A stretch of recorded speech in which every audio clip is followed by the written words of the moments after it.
नमस्कार, आप देख रहे हैं आज तक गुजरात और आपके साथ मैं हूं शशि तुषार शर्मा।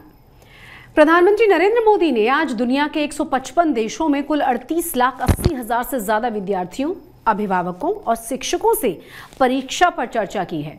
पीएम ने इस चर्चा के दौरान परीक्षार्थियों से लेकर अभिभावकों तक को कई बड़े मंत्र दिए हैं।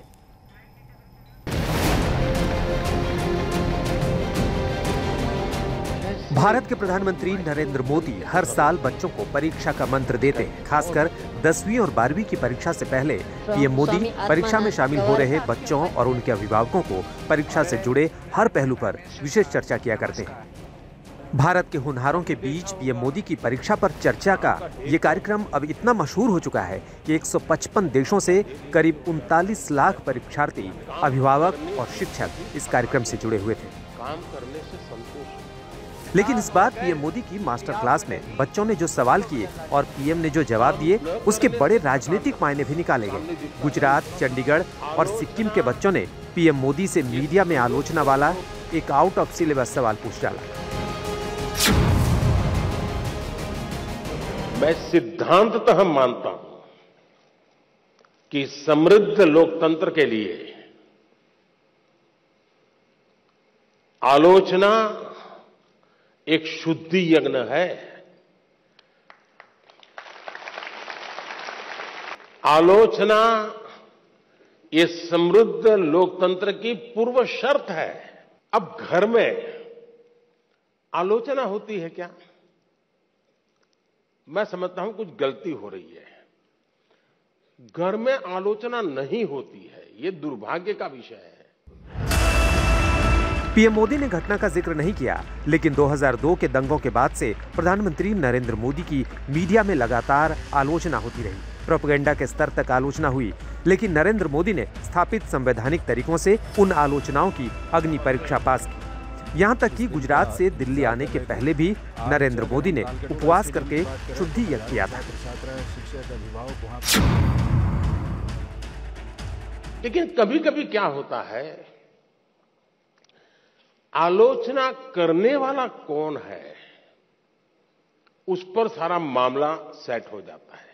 जो अपना है वो कहता है तो आप उसको पॉजिटिव लेते हैं, उस आलोचना को। लेकिन जो आपको पसंद नहीं है वो वही कह रहा है, लेकिन आपको गुस्सा आता है। तू कौन होता है?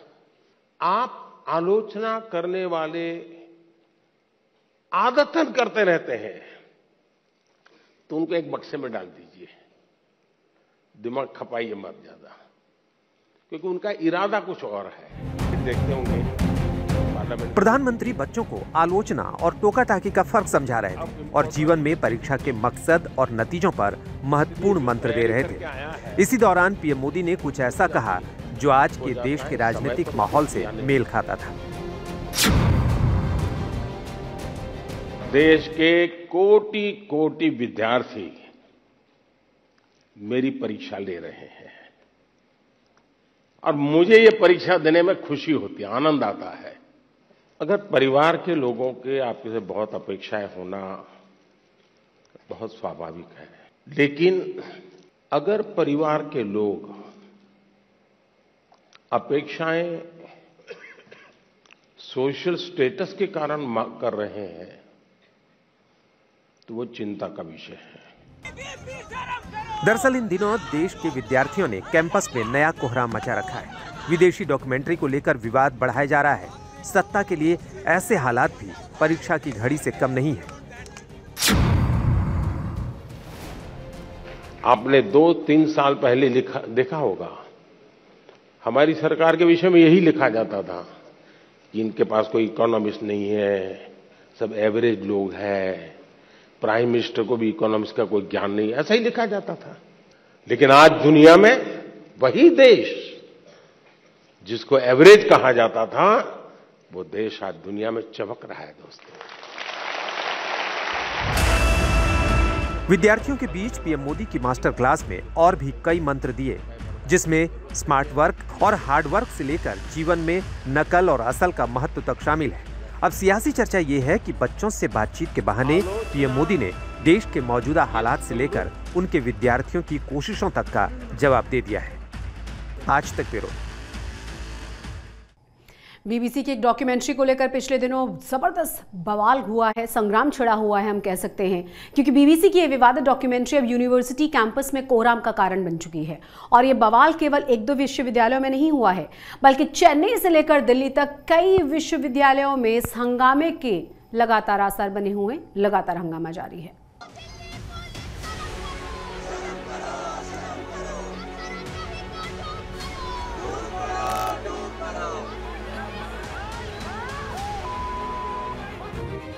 बीबीसी की विवादित documentary India the Modi question को लेकर देश के कई विश्वविद्यालयों में कोहराम सा छिड़ा हुआ है।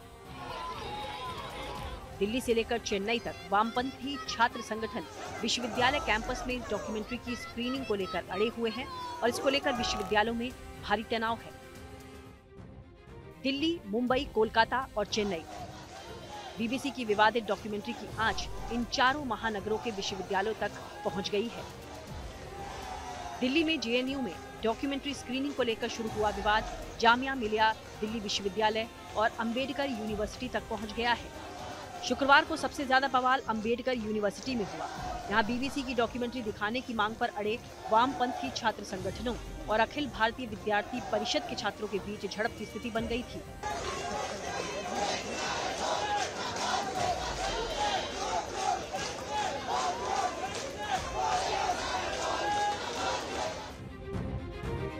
यूनिवर्सिटी में लेफ्ट स्टूडेंट विंग ने 1 बजे विवादित डॉक्यूमेंट्री दिखाने का ऐलान किया था, लेकिन उससे पहले 11 बजे ही विश्वविद्यालय में बिजली काट दी गई। इसके बाद इन स्टूडेंट्स ने क्यूआर कोड के जरिए मोबाइल और लैपटॉप के जरिए डॉक्यूमेंट्री दिखाना शुरू किया। थोड़ी देर बाद वहां एबीवीपी के स्टूडेंट्स पहुंच गए और देखते देखते हंगामा खड़ा हो गया।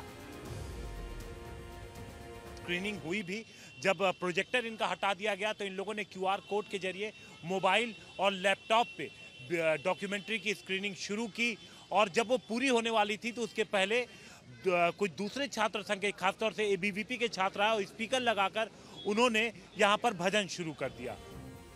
मुंबई के Tata school of social science में भी स्टूडेंट कलेक्टिव नाम के संगठन ने शनिवार को विवादित डॉक्यूमेंट्री के स्क्रीनिंग का ऐलान किया है। हालांकि स्क्रीनिंग को लेकर टीआईएसएस प्रबंधन ने यह कहकर अनुमति देने से इनकार कर दिया है कि इससे कैंपस और पढ़ाई लिखाई के माहौल पर असर पड़ेगा, लेकिन प्रबंधन के इनकार के बावजूद स्टूडेंट कलेक्टिव डॉक्यूमेंट्री दिखाने पर अड़ा हुआ है।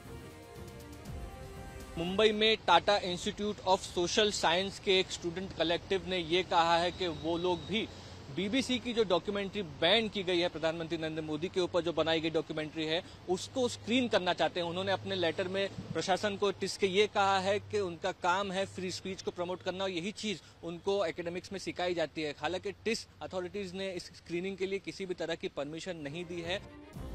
मद्रास यूनिवर्सिटी कैंपस में भी बीबीसी की डॉक्यूमेंट्री को शुक्रवार को दिखाया गया।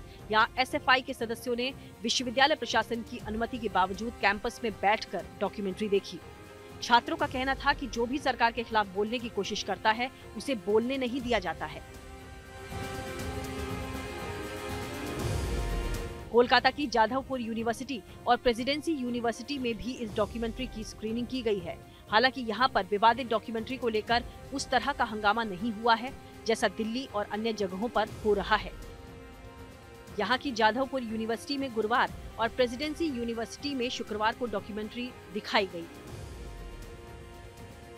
इससे पहले जादवपुर यूनिवर्सिटी जो दूसरी प्रतिष्ठित यूनिवर्सिटी है कोलकाता में, वहां पर एसएफआई की ओर से कल ही इस डॉक्यूमेंट्री की स्क्रीनिंग की गई है। हालांकि अभी तक कोलकाता में जिस तरीके का विवाद हमें जेएनयू में देखने को मिल रहा है वैसा कोलकाता में अभी तक देखने को नहीं मिला है।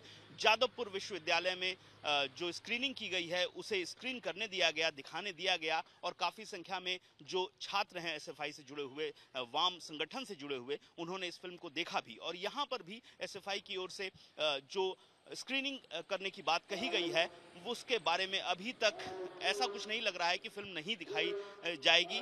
और सिर्फ आज नहीं, इस पूरे सप्ताह में कई बार इस फिल्म को जादवपुर विश्वविद्यालय और प्रेसिडेंसी विश्वविद्यालय में इस डॉक्यूमेंट्री को दिखाए जाने की बात एसएफआई की ओर से की जा रही है। जिस 20 साल से ज्यादा पुराने मामले पर देश की सर्वोच्च अदालत ने अलग अलग जांच एजेंसियों और जांच कमीशंस की रिपोर्ट के आधार पर मामले को बंद कर दिया है, उसी विषय को उठाकर बनाई गई एक डॉक्यूमेंट्री पर देश के कई विश्वविद्यालयों में संग्राम छिड़ा हुआ है।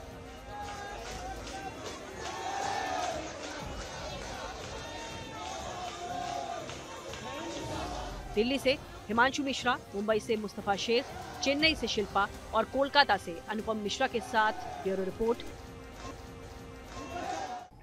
सूरत में दिल्ली के कंझावला जैसी घटना को अंजाम देने वाला आरोपी चालक गिरफ्तार हो चुका है। सूरत में 18 जनवरी को आरोपी ने पहले अपनी कार से कार्निवाल से एक शख्स की बाइक को टक्कर मारी, जिसके बाद उसकी पत्नी भी उस पर सवार थी। पत्नी तो बच गई और पति सागर पाटिल को वो कार से 12 किलोमीटर तक घसीटते हुए ले गया, जिससे उनकी मौत हो गई। नए साल के मौके पर दिल्ली के कंझावाला इलाके में हुई घटना तो आपको याद ही होगी, जहां एक लड़की की स्कूटी को कार से टक्कर मारने के बाद कई घंटों तक घसीटने के मामले ने पूरे देश को हिलाकर रख दिया था। इस घटना के महज कुछ ही दिन बाद गुजरात के सूरत में भी कुछ ऐसी ही वारदात सामने आई थी, जहां बाइक पर सवार एक पति पत्नी को कार वाले ने टक्कर मारी थी और पति को 12 किलोमीटर दूर घसीटते हुए वो कार ले गई थी, जिसमें पति की मौत हो गई थी। इस गाड़ी को गौर से देखिए, इसे देखकर ही अंदाजा लगाया जा सकता है कि ये टक्कर कितनी तेज रही होगी। और ये वो बाइक है जिसमें सागर पाटिल अपनी पत्नी अश्विनी बेन के साथ जा रहे थे। तभी पीछे से आई किया कार्निवल कार ने उन दोनों को इतनी जबरदस्त टक्कर मारी कि पत्नी तो हादसे की जगह पर ही गिर गई, पर पति की लाश घटनास्थल से 12 किलोमीटर दूर मिली। अब इस मामले में पुलिस को बड़ी कामयाबी हाथ लगी है। पुलिस ने आरोपी कार चालक को गिरफ्तार कर लिया है। कड़ोदरा जीआईडीसी में एक 18 तारीख को रात 10 बजे वाकया हुआ। उसमें एक किया कार्निवल गाड़ी थी। उसका जो चालक था उसने एक मोटरसाइकिल में जो युवान जा रहा था उसके पीछे से आके टक्कर मारी और युवान को जैसे अंदर घसीट के 12 किलोमीटर ले गया। उसमें आज एलसीबी ने कामरेज टोल प्लाजा से एक आरोपी को बरामद किया है और उसकी पूछपरछ करने से उसका नाम बीरेन शिवा भाई लाडूमोर है, सूरत में ही रहता है। ये घटना 18 जनवरी की है। सागर की लाश घटनास्थल से 12 किलोमीटर दूर बुरी हालत में मिली। पुलिस ने जब मामले की जांच शुरू की तो शुरुआत में उन्हें काफी मुसीबतों का सामना करना पड़ा, क्योंकि जहां ये घटना घटी वहां पर आसपास कोई सीसीटीवी कैमरा नहीं था। ऐसे में एक शख्स ने सतर्कता दिखाते हुए इस गाड़ी का वीडियो रिकॉर्ड कर लिया था, जो पुलिस के पास काफी दिनों बाद पहुंचा। इसी के जरिए पुलिस ने गाड़ी का नंबर ढूंढा और आरोपी को पकड़ लिया। आरोपी का नाम है बीरेन शिवा भाई लाडूमोर, जो पेशे से बिल्डर है और उसका अपना एक रेस्तरां भी है। 23 साल के आरोपी का कहना है कि बाइक को टक्कर मारने के बाद उसे ये नहीं पता था कि सागर उसकी कार में फंसा है, और जब तक पता चला तब तक सागर की मौत हो चुकी थी। जब वो उस दिन निकला तो जैसे वो बाइक को ठोकर लगी तो वो एयरबैग खुल गई और वो थोड़ा घबरा गया। इस हिसाब से वो उसको पता ही नहीं चला कि भाई मेरी गाड़ी के अंदर कोई आदमी आ गया है। 12 किलोमीटर जाके उसको जब उसकी गाड़ी चलने में भारी होने लगी तो उसको पता चला कि मेरी गाड़ी में कुछ है और उस घबराहट में वहाँ से गाड़ी छोड़ के वो भाग गया था। घटना के 10 दिन के अंदर पुलिस ने आरोपी को गिरफ्तार कर लिया है। हालांकि इस बीच आरोपी ने छिपने की बहुत कोशिश की। पहले वो मुंबई भागा, फिर राजस्थान। वो बार बार अपना लोकेशन बदलता रहा, लेकिन आखिरकार पुलिस को कामयाबी मिल ही गई।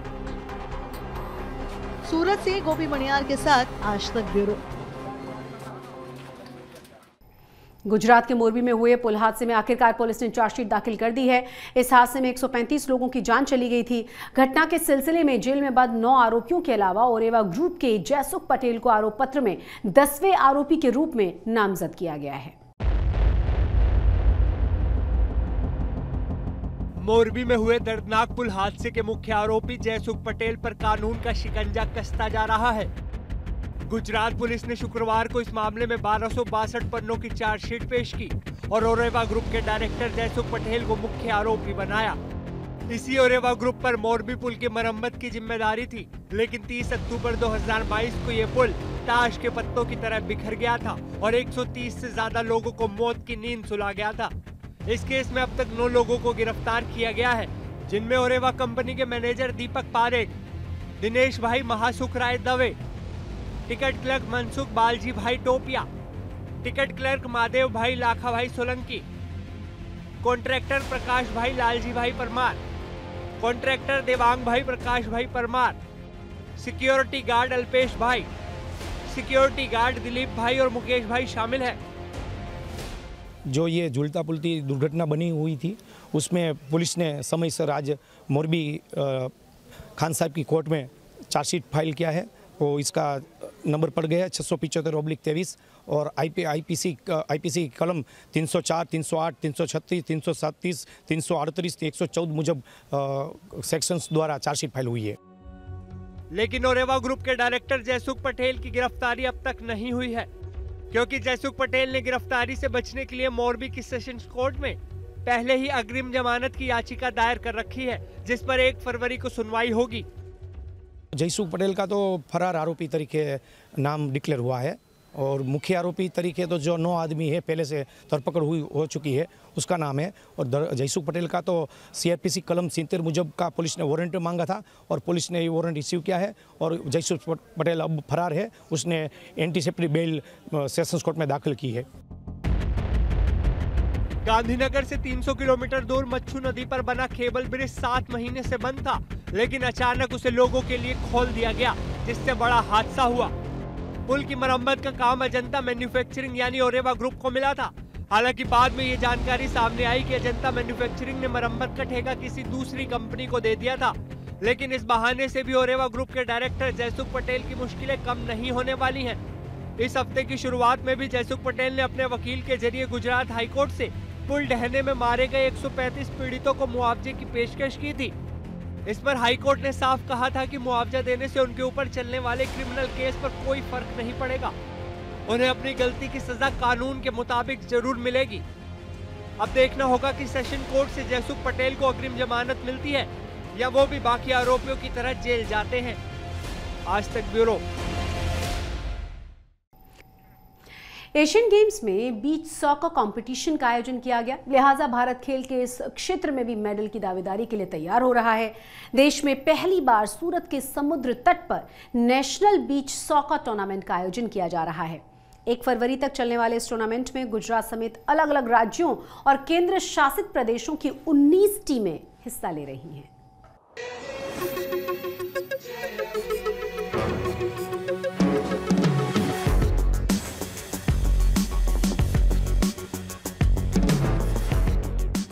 देश में पहली बार नेशनल बीच सॉकर टूर्नामेंट का आयोजन किया जा रहा है। बीच फुटबॉल के लिए खिलाड़ियों में रुझान पैदा करने की ये बड़ी पहल है। सूरत के डुमस समुद्र तट पर देश भर के खिलाड़ी इस प्रतियोगिता में अपना कौशल दिखा रहे हैं। आमतौर पर फुटबॉल नॉर्मल ग्राउंड पर खेली जाती है, लेकिन बीच फुटबॉल समंदर के करीब रेत पर खेला जाता है। जितना आसान ये खेल दिखता है उतना होता नहीं। बीच सॉकर में खिलाड़ी बूट पहनकर नहीं, नंगे पैर खेलते हैं और मुश्किल ये है कि रेत पर फुटबॉल की पासिंग आसान नहीं होती, यानी चुनौतियों से भरपूर है बीच सॉकर। नॉर्मल फुटबॉल में जनरली हम लोग ग्रास ग्राउंड खेलते हैं, लेकिन बीच फुटबॉल में हमें स्टैंड्स की जरूरत पड़ती है, जो रेत बोलते हैं, जो बीच में होती है। और इसमें ये दोनों में डिफरेंस ये है कि नॉर्मल फुटबॉल में ग्राउंड का लेंथ बड़ा हो जाता है, विड्थ होता है, लेकिन बीच फुटबॉल में ग्राउंड छोटा होता है। और इसमें जो फुटबॉल साइज है, फुटबॉल जो है वो जनरली दोनों के डिफरेंस है। नंबर ऑफ प्लेयर भी कम हो जाते हैं। नॉर्मल फुटबॉल में 11 प्लेयर्स खेलते हैं, लेकिन बीच फुटबॉल में नंबर ऑफ प्लेयर 5 खेलते हैं। नॉर्मल फुटबॉल में जैसे हम जहां मर्जी जहां पे बॉल भेज सकता है वहां पे जाएगा वो, मगर इसमें ऐसा नहीं है, जहां पे भेजेगा वहां पे नहीं जाएगा, जहां आता है उससे दूसरा जगह चला जाता है, तो इसमें बंदे का एफर्ट ज्यादा लगता है। 26 जनवरी को गणतंत्र दिवस के मौके पर तिरंगे को सलामी देने के साथ इस टूर्नामेंट की शुरुआत हुई। ये प्रतियोगिता 1 फरवरी तक चलेगी। गुजरात समेत अलग अलग राज्यों और केंद्र शासित प्रदेशों की 19 टीमें इस टूर्नामेंट में हिस्सा ले रही हैं। इस दौरान डुमस बीच पर तैयार किए गए 2 मैदानों पर करीब 56 मैच खेले जाएंगे। सूरत में बीच भी है, तो मैंने सोचा क्यों पहली इवेंट हम सूरत से ही करें। तो जब मैंने प्रमुख से बात की, हमारे कल्याण चौबे जी FF के प्रमुख है, तो उन्होंने हमें हाँ की। टोटल हमने हर राज्य को एक मेल किया। भारत में कोस्टल बेल्ट एक लंबे जगह और कई प्रदेश जो है इस कोस्टल और यूनियन टेरिटरीज जो है कोस्टल बेल्ट में है। गुजरात भी उसमें से एक प्रदेश है जिसमें कोस्टल एरिया काफ़ी है। तो मैं समझा कि गुजरात में पहली बार क्यों ना नेशनल बीच सॉकर किया। ऑल इंडिया फुटबॉल फेडरेशन ने बीच सॉकर के लिए कमेटी का गठन किया था। भारत की एक टीम भी बनाई गई थी। इस टीम ने 2007 और 2008 में अंतर्राष्ट्रीय स्तर पर AFC बीच सॉकर चैंपियनशिप और उसके बाद एशियन बीच गेम्स में हिस्सा लिया था। उम्मीद है कि इस साल होने वाले एशियन गेम्स में बीच सॉकर प्रतियोगिता में भारत मेडल का सूखा खत्म कर सकेगा। Bureau report,